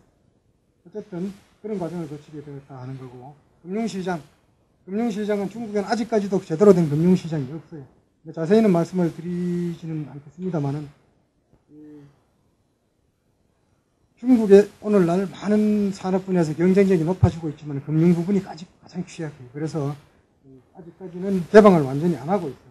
여러분들 혹시 중국을 가시게 되면은 중간에 있는 공상은행이라든지 건설은행, 중국은행, 이런 은행이라는 간판을 여러분들이 많이 보시게 돼요. 그런데 과거에는 이런 것들이 특별한 목적을 위해서 만들었었는데, 이제는 우리 시중은행과 똑같이 되어버렸다. 그래서 그동안은 정부에서 한 것들이 거쳐나가는 정부 기관에서 이제는 금융기관으로서의 역할을 시작을 하게 되었다 하는 게 금융시장이 만들어진 모습이다. 이렇게 보시면. 그러면은 사회주의 시장경제 네 가지 요소, 다시 말하면 사유자산제도, 현대적인 기업제도, 없는 시장을 만들어주는 것, 그 다음에 간접적인 정부 개입, 이것들에 의해서 만들어진 중국의 경제 성장의 모습이 바로 어떤 거냐, 이거를 한번 여러분들과 보도록 하겠습니다. 여러분들한테 나눠드린 자료보다는 한 해 정도 제 자료가 더 나와 있는데, 위에 보면은 검은 선으로 되어 있는 것이 중국의 경제 성장 유리예요. 여러분들이 원금이 2배 되는데 걸리는 시간을 계산을 하시려면은 이자율을 72를 이자율로 나누면 돼요. 그러니까 이자율이 7.2%다 이러면은 72를 7.2로 나누면 10이 되죠. 그럼 10년 만에 원금이 2배가 되는구나. 우리 경제가 과거 7, 8% 성장을 했다 이러면은 몇 년 만에 소득이 2배가 됐을까요? 10년 만에 됐겠죠. 바로 여러분들이 지금까지 살아오신 기간하고 비슷해요. 30년 동안에 우리 소득이 8배가 됐다는 얘기죠. 근데 중국은 보시면 어때요? 중국을 보시게 되면은 사회주의 시장경제 채택한 이후에 거의 평균 10%씩 성장하고 있어요. 그럼 몇 년 만에 소득이 2배 된다는 소리일까요? 7년 만에 2배 되는 소리죠. 그러니까 중국 경제가 얼마나 빨리 성장하고 있는가 하는 걸 여러분들이 아실 수가 있어요.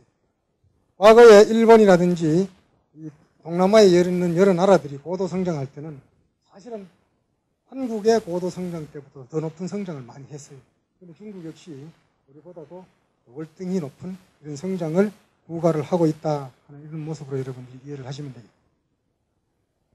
그전에도 물론 등락이 있었는데 이때 통계는 사실 잘 믿을 수가 없어요. 요즘 통계도 중국 통계를 잘 믿을 수가 없다 이런 얘기를 하시는 분들이 많기는 한데, 그래도 최근에 와서는 굉장히 안정적으로 통계가 추계되고 있다 이렇게 이해를 하시면 되겠습니다.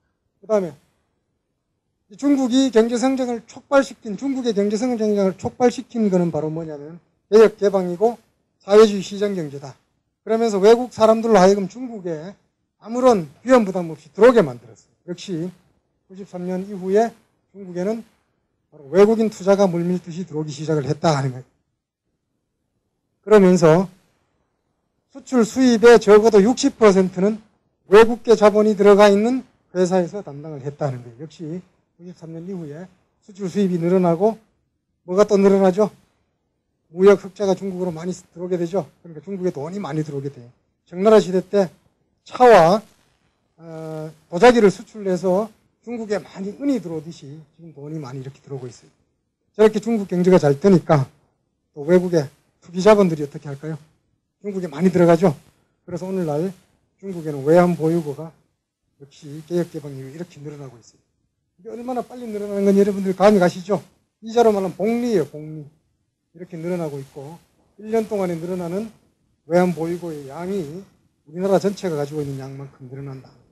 오늘날 중국에 가서는 돈 자랑을 이제 못해요. 제가 사실은 지난주에도 중국을 갔다 왔어요. 중국의 서부 지역을 갔다 왔는데 한국의 그 지식경제부 사람들과 갔다 왔는데 깜짝 놀랐어요. 어떻게 놀랐느냐? 제가 몽고 밑에 닝샤라고 하는 지역을 가면서 중국의 한적한 시골이겠거니 이렇게 하고 갔어요. 인구 150만 도시를 갔는데 우리 한국에서 왔다고 기념품 사라고 그 도시에 있는 백화점에 저희들을 내려놓았어요. 같이 간 사람들이 전부 한번 만져보고 그다음부터 멀찍이 물러섰어요. 왜 그럴까요? 거기에 있는 모든 중국 상표의 티셔츠건 난방이건 모든 것이 우리나라 돈으로 50만 원 이상 가격짜리가 다 붙어 있어요. 깜짝 놀랐어요. 제가 중국 경제를 연구를 하면서도 이번에 가서 더욱더 놀랐어요. 한가한 시골에서 중국 상표로 중국 사람들한테 팔리는 물건들이 우리 제품보다 더 비싸게 팔리고 있더라. 이게 얼마나 무서운 건지 여러분들이 직접 가보지 않으면 아마 관심을 가지지 않으시면 이해를 하실 수가 없는데 저처럼 중국 경제를 매일 체크를 하고 중국에 자주 가보면서 최근에 변화된 모습을 보면서 깜짝 놀랐어요. 제가 2, 3년 전에는 중국에 안식년을 중국에서 보냈었는데 북경에 옛날에는 일제 그 중고차들이 중국에 그 시내 택시를 했어요. 그 색상도 나쁘고 차도 고물이라서 도시 미관을 해치는 이런 모습이었어요. 그것이 현대자동차로 바뀌면서 북경의 도시 미관이 굉장히 좋아지는 걸 제 눈으로 보고 왔어요. 그런데 작년 올라가면서 불행하게도 중국 북경 시내에 흘러다니는 자동차는 거의 외국의 유명한 차들이에요. 그래서 오히려 현대자동차가 상대적으로 후줄근해 보이는 게 바로 오늘날 중국의 거리의 모습이 들어가는 거예요. 그 정도로 중국은 이젠 돈이 넘쳐요. 그런 만큼 사실은 중국을 경계를 해야 되는데 제 생각에는 마땅한 수단이 없다는 게 아쉬운 점이에요. 이것들이 바로 중국이 이 사회주의 시장경제 체제를 통해서 대표적으로 일구어낸 성과가 바로 이것이다 하는 거예요. 이것이다. 자본, 시장환, 기술 이런 말로 표현을 해요. 근데 우리는 어떻게 했느냐? 박 대통령이 당시에 권력을 잡고 어떻게 했어요? 미국 가자, 노. 일본 가자, 노. 그래서 겨우 간 것이 바로 독일을 갔어요, 독일. 그래서 아우토반을 구경을 하고 그때는 비행기도 없어서 여의도 여기에서 루프트한자를 타고 갔어요. 그래서 독일에 가서 많은 자문을 구했어요. 그래서 독일에서 아이디어를 준 것이 한국과 같은 나라는 중화학 공업을 육성을 해야 된다. 우리가 그물을 끌어당기면은 그 연관되어 있는 다른 부분도 딸려 올라온다. 그래서 이 파급 효과가 큰 중화학 공업을 육성을 하면은 다른 부분도 쉽게 성장을 할 수가 있다. 그런 아이디어를 줘요. 좋다. 그럼 좀 돈 좀 달라. 그러니까 홍콩에 있는 외국계 은행에 지급 보증을 받아오라. 그때 당시 우리가 지급 보증을 못 받잖아요. 그렇게 해서 아이디어를 낸 것이 그때 당시에 통역을 했던 사람의 동기생이 독일 대통령의 보좌관을 하고 있었어요. 그때 한국에 왕부와 간호사가 많다. 그 사람들의 번 돈을 가지고 경제 개발을 하라고 한 것이 아니고 그 사람들의 인신을 담보로 돈을 빌려라. 이런 아이디어를 줘요. 우리나라에 처음으로 돈이 들어온 것이 바로 그겁니다. 우리의 왕부와 간호사의 인신을 담보로 외국 돈을 빌려 들어와요. 그 다음에 와서 또 한 것이 뭐죠? 우리 36년 동안에 우리 조상들의 바로 치욕의 역사를 돈으로 바꿨죠. 그때 일본에 9억 불의 돈이 있었어요. 외환보유고가 일본에 9억 불이 있었어요. 그중에 6억 불을 우리가 가지고 와요. 3억 불은 공짜, 3억 불은 상업 차관. 이렇게 가지고 와서 오늘날 세계적인 기업이든 포철을 짓고 경부고속도로를 놔요. 그때 당시에 경부고속도로 1km 넣는데 1억 들었어요. 그러니까 이거 완전히 의도된 부실공사였겠죠. 그 부실공사가 사실은 우리 경제에 굉장히 큰 역할을 하게 돼요. 그 돈이 들어오고. 그 다음에 또 뭐가 들어왔을까요? 월남전이죠. 월남전이에요. 월남전에 우리 젊은이들 몇 명 죽었을까요? 4,700, 800 죽었죠. 여러분들 다 그런 쪽에 계시니까 요즘 우리 병사 한 명 죽으면 어떻게 돼요? 난리가 나죠. 그때 꽃다운 우리 젊은이들이 거의 5,000명 가까이 죽었어요. 그렇게 번 돈이 얼마였을까요? 요즘 기준으로 한 10억 불 정도. 그때 당시 기준으로 10억 불 정도. 그것이 2차 경제개발계획, 다시 말하면은 중화학 산업 육성 정책을 하는데 돈이 들어가게 돼요. 그래서 어느 정도 되니까 그 다음에는 이제 중동에 가서 우리 근로자들이 돈을 벌어오게 돼요. 그러니까 중국과 우리 자본의 이 축적의 역사를 보면은 어떻습니까? 중국은 자기들이 가지고 있는 시장을 내어주고 외국 자본을 끌어들였어요. 그건 우리는 내어줄 시장이 없잖아요. 그러니까 젊은이들의 피를 팔 수밖에 없었고 우리 조상의 치욕의 역사를 팔 수밖에 없었다 하는 거예요. 그게 저는 이 학생들한테 간혹 강의를 하면서 여러분들은 오늘날 우리가 누리고 있는 이런 경제적인 부가 어느 날 하늘에서 갑자기 떨어진 것 같지만 실상은 그게 아니다. 중국보다도 더 서글픈 자본 축적의 역사를 가지고 있다. 이런 얘기를 제가 많이. 정말 그건 진짜예요. 그래서 그러한 것이 바로 이 중국과의 자본 축적에 있어서는 차이다 하는 그런 생각이 들고, 그 다음에 조금 전에 얘기했듯이 중국에도 한 인물의 역할이 큰 역할을 했다 하는 것을 저는 강조를 하고 싶어요. 욕먹을 일은 사실은 이 모택동이 많이 했어요. 모택동이 아까 얘기했듯이 모택동의 혁명의 성공자로서 모택동, 혁명의 영웅으로서의 모택동, 문혁의 실패자로서의 모택동, 이 두 가지로 나눠서 중국 사람들은 긍정적인 면을 본다 이랬는데, 우리도 사실은 박정희에 대해서는 굉장히 그런 면이 많아요. 그래서 박 대통령을 긍정적으로 보는 사람 입장에서는 오늘날 우리 경제를 이렇게 만들어준 사람이다. 그러지만은 당시에 피해자 입장으로 보면 도저히 용납할 수 없는 이런 사람일 수도 있어요. 그래서 그렇지만 오늘날은 그 두 가지를 다 수용을 해야 되는 이런 입장에 있다 이런 생각이 들어요. 근데 등소평은 바로 아까 얘기했듯이 그렇게 머리가 융통성이 있는 사람이었다 하는 게 이제 개혁 개몽을 할 수 있었던 요인이 되었다 이랬었는데, 사실은 박 대통령도 그런 면이 있었어요. 박 대통령이 권력을 잡았을 당시 세계적으로는 제3세계라고 하는 것이 있었는데, 제국주의의 신생 독립국이 어떻게 제국주의의 돈을 빌려서 경제 성장을 할 수가 있겠느냐? 이거는 도저히 자존심이 허락을 안 되는 거였다. 전 세계적으로. 그랬는데 박 대통령이 그걸 과감히 뚫고 외국 돈을 빌려와야겠다 이런 생각을 가진 면에서는 이 등소평과 비슷한 면이 있다 이런 생각이 들고요.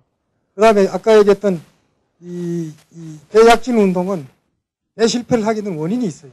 경제 이론적으로 봤을 때 중국이 인력이 풍부하니까 인력을 많이 써야만 성공하겠다 이렇게 당시에는 생각을 했는데, 사실 오늘날 경제 성장하는 걸 보면은 인력이 풍부할수록 자본이 들어와야만 풍부한 노동력과 결합이 돼서 경제 성장이 이루어지는 거예요. 그런데 중국은 그때 당시 그거를 무시를 했었는데 등소평 때 와서는 그걸 가능하게 했다. 경제 이론적으로 맞는 성장 정책을 폈다 하는 이런 점에서 굉장히 차이가 있어요. 그리고 이 평가는 이 등소평에 대한 평가, 박 대통령에 대한 평가. 등소평은 사실은 어쩌면은 이 많은 비난을 모택동이 져야 될 부분을 경감하고 있는 것이고, 박 대통령은 나름대로 이 짧은 기간에 하다 보니까 두 가지를 동시에 짚고 있기 때문에 그런 문제가 있지 않느냐, 저는 그런 생각을 가지고 있어요.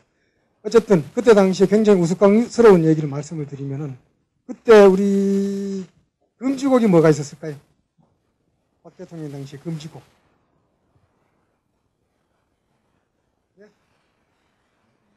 왜 불러? 왜 불러가 금지곡이었을까요? 그때 장발 단속을 했잖아요. 그러니까 장발 단속, 아저씨 이리 와봐요 이러면은 왜 해 불러 이러면서 도망을 간단 말이에요. 그러니까 이건 뭐예요? 공무 집행 방해죠? 그래서 그거 금지곡. 그 다음에 이미자의 동백꽃은 건 외색이고, 기러기 아빠. 산에는 진달래 들은 개나리, 산새도 슬피 우는 노을진 산골에 엄마 구름 애기 구름 함께 가는데 아빠는 어디 갔나? 어디서 살고 있나? 여러분들 울지 않아요? 뭘까요 이게? 바로 월남전에서 죽은 남편을 생각나게 한다. 그래서 금지를 시켰어요. 그 다음에 명시의 이별. 명시의 이별. 뭐죠 이거? 명시의 이별. 왜? 그때 통금이 있었잖아요. 명시의 이별에서 어떻게 하겠다는 거야? 집에 들어가야 되는 거야. 권장국은 뭐가 있었을까요? 쨍하고 해뜰날. 쨍하고 해뜰날. 희망을 주잖아요. 또 한 가지. 또 뭐가 있을까요? 님과 함께. 저 푸른 초원 위에. 내 대학 다닐 때, 요즘 노래방이 없으니까, 그때 당시 노래방이 없으니까, 간혹 그런 노래 부르잖아요. 우리는 뭐라 그랬을게요? 저 푸른 초원 위에는 밑에서 우리, 잘 아시네. 이제 나이 좀 드신 분들이라서. 그렇게 했던 것들이 그때 당시 모습이에요. 지금 생각하면 굉장히 우스꽝스러운 얘기잖아요. 그렇게 살았어요. 아까 영시의 이별. 그것조차도 정부가 책임져주는 그런 사대에 살았어요. 그때는 국민들이 지도받아야 할 대상이었어요. 어쨌든 그런 것을 통해서 우리는 성장을 해왔었고, 또 자본 축적의 역사라는 것을 보게 되면은 굉장히 서글픈 그런 자본 축적의 역사다. 이런 거는 굉장히 중요한 것 같아요. 여러분들 집에 계신 자제분들한테도 이런 면은 분명히 좀 주지가 됐으면 좋겠어요. 오늘날 누리고 있는 이런 부가 어느 날 갑자기 하늘에서 떨어진 게 아니다. 바로 우리 젊은이들, 여러분들의 아버지, 할아버지 세대의 그런 희생하에서 가능했다 하는 게 보다 정확할 거다 이렇게 생각을 해요. 그래서 그 다음에 또 이제 진도를 나가도록 하죠. 그러면 중국이 아까처럼 그렇게 성공을 해서 세계 시장에서는 점유율을 이렇게 늘려가고 있어요. 사회주의 시장경제 체제 택하기 전에는 한국과 큰 차이가 없었어요. 지금 몇 배 차이가 나요? 엄청난 차이가 나죠. 그 다음 미국 시장. 중국도 미국 시장이 의존적이고 한국도 미국 시장이 의존적인데 보면은 한국은 이렇게 오고 있는데 중국 역시 이렇게 가고 있어요. 이렇게 가고 있어요. 저런 것 때문에 미국이 시달리다가 이제 뭐라 그랬어요? 이제 아시아 나라들은 미국의 소비자들을 상대로 돈을 벌 생각을 말아야 된다. 그러죠. 이제 미국이 이제 막다른 골목에 왔어요. 과거 영국처럼 가계 적자, 무역 적자, 재정 적자 어느 것 한 가지 쉽게 해결할 수 있는 방법이 없어요. 그러니까 요즘 리밸런스입니다. 좋은 말로 리밸런스입니다. 위의 나를 뭐 어떻게 해라 이런 압력이 이제 국제적으로 판도를 바꾸려는 시도가 시작이 될 거예요. 과거 제국주의 시대에는 아편을 풀어서 뺏어갈 수가 있었지만 이제는 그 짓을 못하잖아요. 그러니까 이제 뭔가 국제적인 금융 판도라든지 이런 걸 바꾸려는 이런 시도가 있을 거예요. 저는 이 어떤 생각을 가지느냐 하면은 적어도 3세대 정도만 놓고 보게 되면은 국가 간에는 어떤 것이 작용하느냐. 오로지 국익밖에 작용하지가 않아요. 국익밖에 작용을 하지 않는다. 아무리 미국이 우리 우방이라고 하더라도 그 이면을 보게 되면은 한 3세대만 통틀어 놓고 보게 되면은 역시 과거 군사적인 이거 외에 제국주의적인 이런 속성이 있다 하는 것을 여러분들이 아마 인식을 저보다도 더 어쩌면 더 잘 인식을 하실 거다 이런 생각을 가지고 있어요. 그러면 중국 기업의 한번 경쟁력을 한번 보도록 하겠습니다. 사실 과거에는 이 한국, 일본, 중국이 이 기러기 떼가 날아가는 것처럼 사이좋게 날아갔어요. 제가 지지난주에 그 공군 별 따신 분들한테 이런 강의를 했는데 비행기를 정말 이런 식으로 현대 비행을 하면은 어떻습니까? 이러니까 앞에 가는 기류를 이용하기 때문에 그 에너지가 엄청 많이 절약이 된대요. 사실은 이 동물들도 마찬가지예요. 앞에 기러기에 기류를 이용을 해서 아주 멀리까지 날아갈 수가 있는데 그전에는 기술적으로 앞선 일본의 부품이라든지 소재를 받아서 그 다음 중국 기술을 한국이 맡고 그 다음에는 이제 중국이 맡아오는 이런 감정적으로는 서로 세상에 천하 없는 원수지간이지만은 경제적으로는 굉장히 조화롭게 발전을 해왔어요. 이런 모습을 사실은 일제시대 때 일본의 아카마츠라고 하는 경제학자가 마르크스주의자인데 이런 이론을 얘기를 했어요. 그러니까 동남아에 있는 많은 사람들은 그건 너들이 대동아 공영권을 합리화시키기 위한 이론이다 이렇게 해서 무시를 했었는데 요즘 서구학자들이 이것이 산업의 기술을 캐치업하는 이런 과정을 잘 설명해 준다 이래서 서구에서도 많이 쓰이고 있어요. 실제로 많이 맞는 부분도 있어요. 그런데 이제 중국이 저 끝에 있던 중국이 확 밀치고 들어서면서 이제 이런 모습으로 되어버린 거예요. 이제는 부딪혀서 떨어지고 기류를 이용을 못해서 힘이 빠져서 떨어지는 이런 상태가 바로 오늘 한중일 기업의 경쟁하는 모습이다. 이렇게 보시면 되겠습니다. 내가 간단한 우리 기업 몇 가지만, 우리 경제를 떠받치는 몇 가지 산업에 대한 것들을 한번 보도록 하겠습니다. 중국과 한국, 일본을 한번 비교를 해봤는데, 조금 전에 얘기했던 포스코, 우리 일본에서부터 이 조상들의 치욕의 역사를 팔아서 만든 포스코, 세계 인류 기업이 됐어요. 중국의 상하이 바오강 역시 인류 기업 수준에 도달해요. 이거 제가 중국에 한 3, 4년 전에 가서 찾아온 자료이기 때문에 오늘날은 이것보다도 더 차이가 더 심해졌어요. 작년부터 상하이 바오강 같은 경우는 이 자동차 그 바깥에 사는 거 있죠. 냉연 강판. 그것도 만들기 시작을 해요. 그전에는 한국에서 많이 사갔었는데. 그 다음에 중국의 안산강철. 이건 옛날 고구려와 접경해서 싸우던 데요. 옛날에는 철광석이 전략 상품이에요. 그래서 중국과 고구려가 거기서 많이 붙었어요. 옛날 우리나라 신라, 변안, 진안, 마한 때도 변안의 철이 유명했었는데 어느 날 갑자기 가야가 망하잖아요. 어느 역사가가 조사를 해보니까 진안, 지금 신라 지역에 그때는 노천광이었었는데 이 땅을 파고 들어가서 철광을 채굴할 수 있는 기술이 개발됐어요. 그러면서 국가의 위세가 확 틀려져 버려요. 안산강철 역시 중국의 고구려와 접경 지역에서 발달되는 중국의 대표적인 기업들이에요. 이건 제가 중국 기업에 가봤는데 이 고로에 대한 기념비예요. 기념비. 밑에 뭐라고 쓰여 있느냐. 한국의 포스코를 따라잡자. 이렇게 쓰여 있어요. 이건 제가 갔을 때 건설 공사 중이었던 것이고 이것이 건설됨으로 인해서 저 사람들은 한국과 거의 대등한 경쟁력을 갖추고 있다. 이렇게 얘기를 하고 있어요. 제가 중국 철강회사를 처음 방문해 봤을 때 굉장히 정리정돈이 잘 되어 있고 이래서 중국 기업에 대한 인식을 새로 했어요.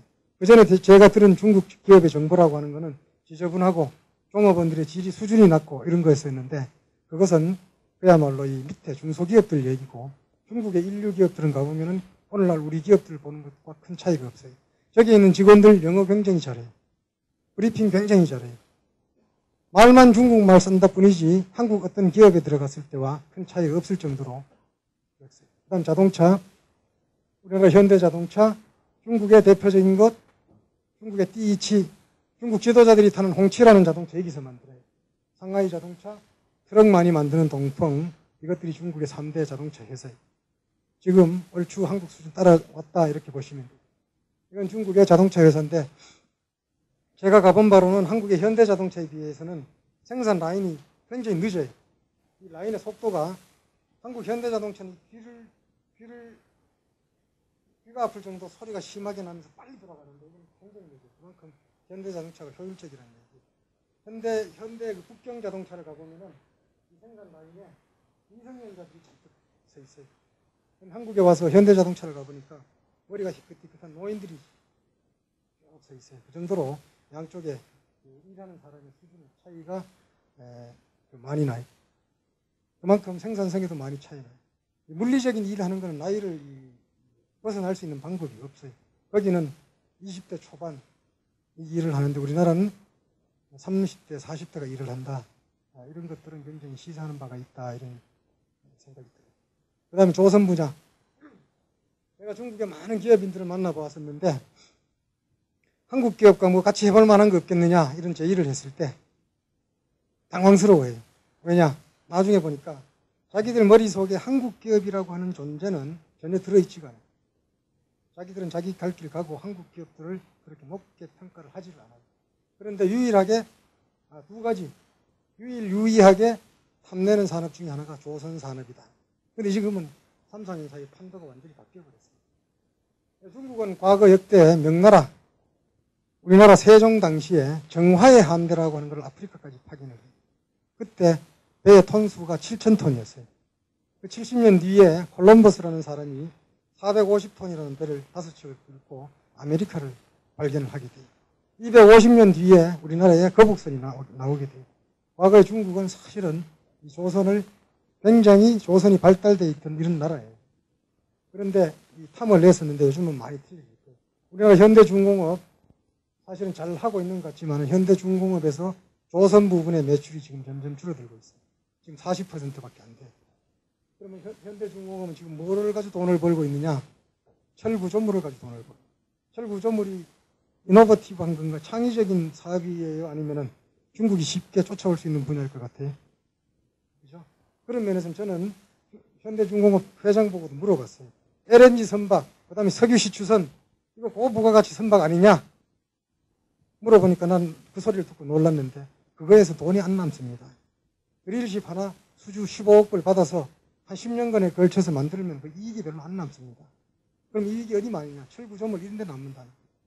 그래서 제 생각에는 그런 것들을 들어볼 때는 중국의 조선산업에 대해서 우리가 조만간 추월당할 가능성이 있다. 어차피 조선이라고 하는 것은 인건비 싸움이다 하는 거예요. 아파트 짓듯이 쉽빌딩이에요. 쉽빌딩.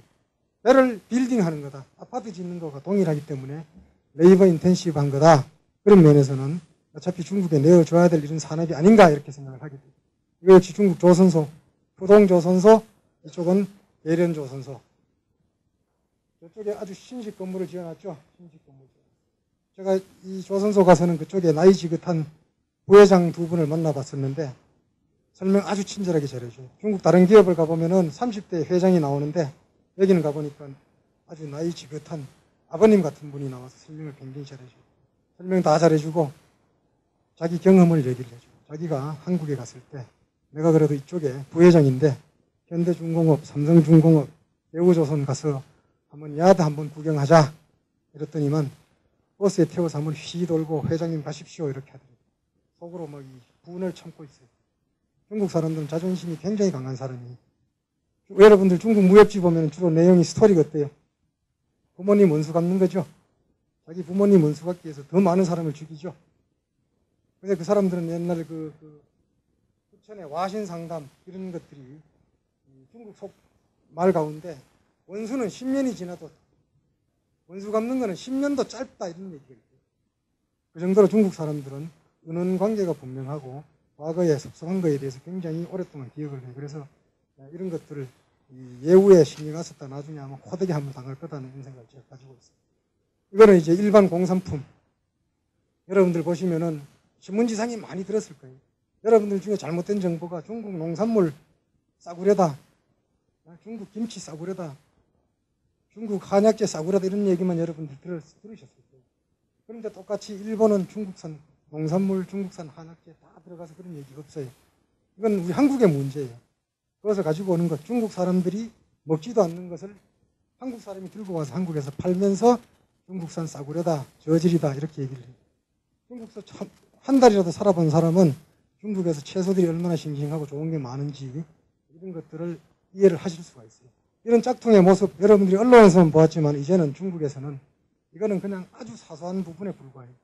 대표적인 거 스타벅스. 중국에는 별이 싱이에요. 싱파커. 스타벅스를 싱파커. 우리 마티즈.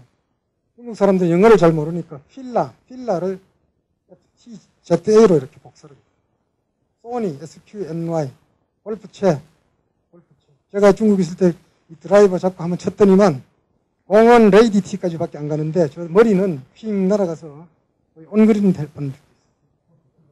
우리나라 참이슬. 중국에 참일술이 있어요. 카카콜라 있죠. 싸이월드. 우리나라 KFG 있으면 KLG. 중국에는 모든 존재하는 것에 대한 짝퉁이 다 있어요. 근데 짝퉁이 다 쓸만해요. 쓸만해. 이건 뭐예요? 장나라가 중국에서 인기 있으니까 장나라라는 사람이 있어요. 이거는 팬더곰이 워낙 잘 달려서 누가 조사를 해보니까 강아지를 팬더로 만들어요. 오디다스. 예.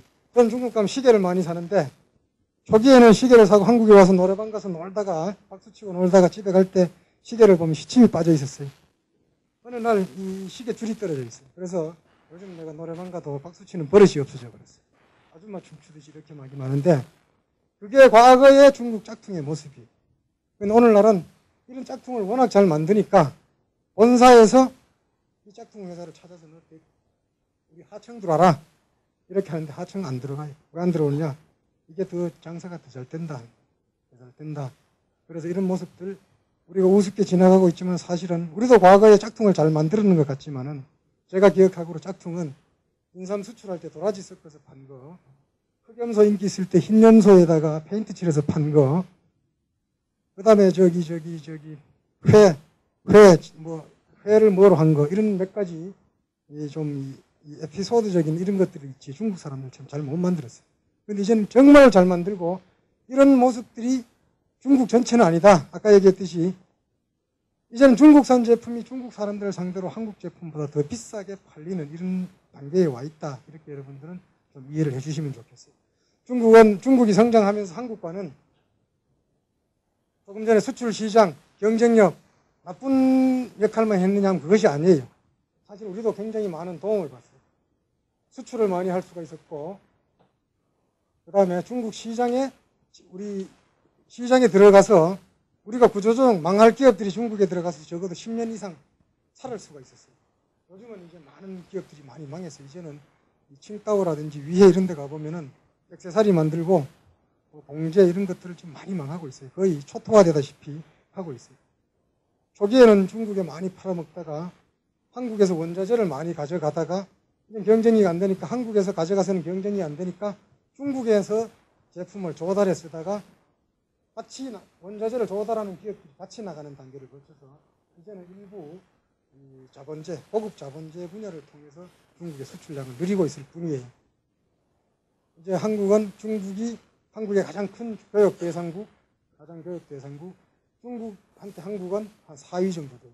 중국이 우리한테는 엄청나게 중요한 나라인데 중국한테는 우리가 별로 중요하지 않는 나라다. 그만큼 우리가 중국 간에 교섭할 때 약하다는 얘기예요.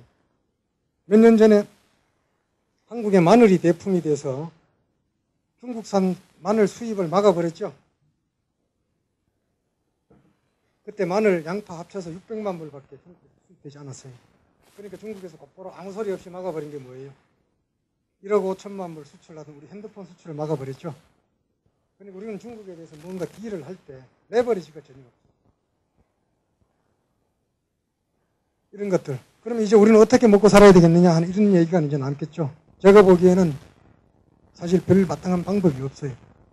마땅한 방법이 없고 이번에 중국을 갔다 와 보면서 이제 제가 여러분들과 같은 앞에서 중국 경제를 강의할 이제 시기도 이제 얼마 남지 않았구나 이런 사실은 좀 위기의식을 느꼈었는데 중국은 그냥 제 갈 길 많이 가고 있어요. 그럼 이 안에 이제 우리가 어떻게 살아야 되겠느냐? 수많은 대통령 후보들이 나와서 수많은 공약을 내세우지만은 경제 이론적으로 볼 때는 경제 성장이라고 하는 것은 노동과 자본을 투자를 하고 인력을 많이 쓰고 생산성을 높이는 방법 이외에는 없어요. 기업 성장에도 마찬가지. 이거의 가장 핵심은 연구 개발이다 하는 거예요. 연구 개발. 선진국이 저런 식으로 성장을 해가고 있어요. 그런데 우리의 많은 고급 인력들은 전부 어디로 가고 있어요? 이공계는 안 가죠. 한국에서 제일 우수한 인력들이 의대 한의대를 위해서부터 채우고 있죠. 이거는 사실은 이 국가 전체로 봤을 때 굉장히 불행한 일이에요. 그거에 대한 대가는 반드시 언젠간 치루어야 될 이런 거다 하는 생각이 들고 마지막으로 제가 시간이 거의 됐기 때문에 마지막으로 한 말씀만 더 드리면은 제가 지금까지 중국 경제에 대한 여러 가지 설명을 드리면서 여러분들이 이해를 하셨을 거예요. 중국이 초기에 자기들이 약할 때에는 이 사람들이 외교 전략을 어떻게 펴었느냐. 오강양회의라 이래서 내 장점조차도 숨겨요. 내가 약할 때에는 내 장점을 보여주는 것조차도 나의 저거를 숨긴다는 거죠. 그래서 모택동이 저 유격전 할 때 쓴 게 뭐예요? 저기 뭐예요? 머무르면은 교란시키고 쳐들어오면 도망가면 쳐들어가고 이런 것들은 손자병법에도 안 나오잖아요. 그죠? 대표적인 게 그 사람들의 전략이었어요. 전략. 손자병법 나오기 전에는 전술이 뭐였어요? 손자병법은 전쟁이란 국가의 대사이고 나라에 존망이 걸려있고 이러잖아요. 근데 그전에는 중국 사람이 어떻게 전쟁했을까요? 전쟁을 하다가 상대방국의 왕이 죽으면은 큰일 치르신 뒤에 한번 합시다. 이렇게 퇴각을 해요. 쳐들어가다가 흉년이 지면은 배고픈데 어떻게 전쟁을 하느냐. 나중에 흉년이 들면은 배불리 먹고 한번 하자. 그 다음 전쟁을 해도 머리 색깔이 2가지인 사람. 포로로 안 잡아요. 그 나이에 전쟁터까지 나왔는데 포로로 잡히면 얼마나 서글프냐. 마지막은 한 번 찔려서 넘어진 사람 2번 다시 안 찔러요. 한 번 찔려도 아픈데 어떻게 2번 찔르느냐 이랬어요. 그러다가 이제 손자병법을 넘어오고 점점 이제 전쟁 그것도 전부 이제 잔인해지는 거예요. 어쨌든 이 사람들은 자기들이 약할 때는 장점도 숨기는 이런 전략을 펴왔다 하는 거예요. 이제 경제 성장이 어느 정도 되니까 서방 세계에서 중국을 무서워하기 시작을 했어요. 그러니까 그게 아니다. 우리는 화평굴기 같이 일해 살려고 한다. 안심해라. 우리 절대 위험 안 한다. 그러다 이제는 자신감을 바탕으로 이제는 조화롭게 산다. 조화롭게 산다. 그러지만 중국의 역대 외교 전략 중에 하나는 자기들이 필요할 경우에는 무슨 수를 쓰더라도 목적을 달성을 하는 게 바로 중국 사람들의 저거예요. 요즘 여러분들 동북공정 얘기 많이 듣죠? 동북공정 얘기 많이 들어요. 심지어 뭐까지 연구하는지 아세요? 김춘추가 고구려에 가서 통역을 데리고 가서 고구려 왕을 만났는지 안 만났는지까지 조사를 해요. 많은 사람들이 고구려 사람과 신라 사람은 말이 안 통했다고 얘기하는 사람이 있어요. 물론 삼국 사기행거디는 영계소문을 찾아가서 우리 전부 사만의 자손 아니냐 이런 얘기를 했다 이래서 같은 족속이라고 보고 있지만은 중국 사람들 거기까지 자기들이 필요하면은 뭐든지 하는 이런 저거다. 여러분들이 잘 알고 있는 백두산 한민족의 발원지만이 아니에요. 중국 만주족 역시 이 백두산을 발원지로 하고 있어요. 그 선녀가 3명이 목욕하다가 까치가 떨어뜨린 붉은 열매를 먹고 낳은 애가 바로 여진족의 조상이다 이렇게 하고 있어요. 우리 역사적으로 우리 또 뭘 봐요? 인조 때 우리 보죠. 지역의 역사가 많지만 인조 때 역사를 보시면은 옛날에 전쟁에서 포로가 되면 저 왕을 죽여야 되겠다 이러면 현장에서 죽여버리죠. 안 죽이고 그 다음 단계가 뭐예요? 왕을 사로잡아서 어떻게 해요? 사병옷을 입혀요. 사병옷을 입히고 묶어서 왕 앞에 가서 이제 항복 절차를 받는데 뭐예요? 머리를 9번 박죠. 우리 잘난 그 인조가 삼전도에 나와서 9번을 박았어요. 몇 번 박았을까요? 9번을 박았는데 은 땅에 박아서 소리가 안 나서 옆에 연골 때가 박는 꼬락서리가 그게 뭐냐? 그래서 한 20번 정도 받았어. 그게 바로 우리가 힘이 약할 때 우리가 중국에 당한 아주 치욕적인 역사예요. 지금까지는 유사 이래 우리가 중국에 대해서는 최근 한 20년 동안은 경제적으로 가장 큰 소리 쳤던 이런 시대예요. 근데 이제 중국이 경제가 발전하면서 바로 어쩌면은 우리가 약해질 경우 어쩌면은 바로 이거의 대상이 될 수도 있다. 가장 위험성이 높다 하는 게 제가 오늘 마지막 이 말씀을 드릴 거고 또 한 가지 더 말씀을 드린다면은 아까 제가 우리가 성장하는 단계에 있어서는 자본 축적의 역사가 정말로 서글픈 자본 축적의 역사였었고 굉장히 어려운 역사였다 이런 말씀을 제가 드렸었는데 앞으로 제 생각으로는 제 느낌으로는 이거를 지키는 것 오늘날 이 지위를 지키는 건 역시 그것만큼 더 쉽지는 않을 거다 하는 게 제 생각이에요. 그런 면에서는 여러분들뿐만 아니라 여러분들 자제분들 세대까지 굉장히 많은 노력이 있어야 되지 않겠느냐 하는 게 제 생각이고 또 제가 오늘날 시장경제라고 하는 주제를 가지고 중국의 사회주의 시장경제 이거를 비교한 것도 아마 그런 의미에서 제가 말씀드린 거다 이렇게 이해를 해주시면 고맙겠어요. 아무튼 저희 강좌가 중국 경제뿐만 아니고 우리가 누리고 있는 시장경제의 귀중함 이것을 다시 한번 여러분들이 느낄 수 있었던 그런 계기가 되었으면 좋겠다 이런 생각을 하면서 오늘 강의를 마치도록 하겠습니다.